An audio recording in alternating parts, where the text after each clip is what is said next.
आपको संजीव देशवाल हैं, जासूस हैं जाने माने। आपको बहुत बहुत स्वागत है मीडिया संजीव के जरूर देशवाल। मैंने देखा है क्लिप। आप कुछ यहाँ पर जानना चाहते हैं, आप कुछ ऐसे सवाल कुछ इनसे पूछना चाहते हैं? देखिए, इसमें कोई दो राय नहीं कि इनसे कोई सवाल तो अभी बनता भी नहीं है, क्योंकि इन्वेस्टिगेशन का मैटर है ये। और ये सारा का सारा जो मैटर अगर हम समझने की कोशिश करें तो इमोशन, रियलिटी और आपका जो इलीगल माइग्रेशन है उसके बीच का ताना बाना है। आप जब इमोशन की बात करते हैं तो मैं यहाँ मर जाऊंगी, नहीं जाऊंगी, जेल में पूरी ज़िंदगी गुजार दूंगी, ये सब इमोशंस हैं। इमोशन कहते हैं, कार्ड कहते हैं इसको हम लोग। और जब आप बात रियलिटी की करते हैं तो रियलिटी में आप देखें कि पुलिस ने काफ़ी सारी रिकवरी करी है। वो रिकवरी रियलिटी बताती हैं कि क्या ये लेडी सच में प्यार के वजह से कहते हैं हिंदुस्तान आई है, या फिर कोई इसके पीछे कोई बहुत बड़ा गेम है।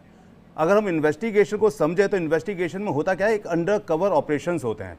अंडर कवर ऑपरेशंस में हम लोग कभी किसी अपने इन्वेस्टिगेटर को किसी ऐसी जगह भेजते हैं जहाँ से हमें इंफॉर्मेशन गैदर करनी होती है।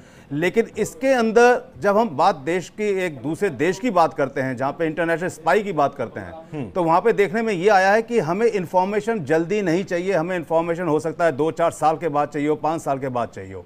ऐसी कंडीशन में अंडर कवर ऑपरेशन चलाने के लिए जो इस लेडी के आसपास का नज़र आ रही है, जो इंफॉर्मेशन मिल रही हैं, वो साफ लगता है कि कहीं ना कहीं कुछ ऐसा फिशी है जिसको एकदम क्लीन चिट देना ठीक नहीं होगा अभी तक, जहां तक हम ये समझते हैं। मतलब क्लीन चिट अभी नहीं दिया जा सकता? नहीं, बिल्कुल नहीं दिया जा सकता, क्योंकि अगर आप इन्वेस्टिगेशन के नजरिए से इसको देखें, देखना भी पड़ेगा। क्योंकि आप सिर्फ इतना कह दें कि मैं प्यार करती थी इसलिए मैंने हिंदुस्तान आई हूँ इस आदमी के पीछे, और हिंदुस्तान और कहते हैं पाकिस्तान में लेडीज की कहते हैं बहुत ज़्यादा बंधन में रहती हैं। जबकि अगर आप समझने की कोशिश करें तो उस लेडी ने पाकिस्तान के अंदर अपनी प्रॉपर्टी को बेचा, वहाँ से पैसे इकट्ठे किए, फिर वहाँ से वो दुबई आती हैं, दुबई से नेपाल आती हैं, नेपाल से फिर वो हिंदुस्तान आती हैं इस इंसान के पास। जबकि वो सीधा भी कहते हैं वीज़ा लेकर इंडिया आ सकती थी, लेकिन वीज़ा इंडिया का अगर उन्हें लेना होता तो काफ़ी इन्वेस्टिगेशंस होती हैं ऐसे कंडीशंस में, और शायद उनको वीज़ा नहीं मिलता, या मिलता तो सारी चीज़ें क्लियर हो जाती।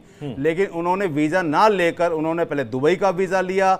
और सबसे बड़ी बात यह भी है कि वो इतनी इलिटरेट लेडी होने के बावजूद, उनके हस्बैंड कह रहे हैं कि वो ज़्यादा पढ़ी लिखी नहीं है, वो खुद भी कहती है कि मैं 5वीं पास हूँ, लेकिन पबजी गेम खेलना, इंटरनेट के ऊपर उनकी एक्टिविटी और सॉफ्ट टारगेट उन्होंने जो हिंदुस्तान में ढूंढा, सचिन मीणा, वो एक सॉफ्ट टारगेट है। सॉफ्ट टारगेट हम इसलिए उसको कह सकते हैं क्योंकि अगर आप समझने की कोशिश करें, सचिन मीणा का कोई स्टेटस ही नहीं है इस लेडी के सामने।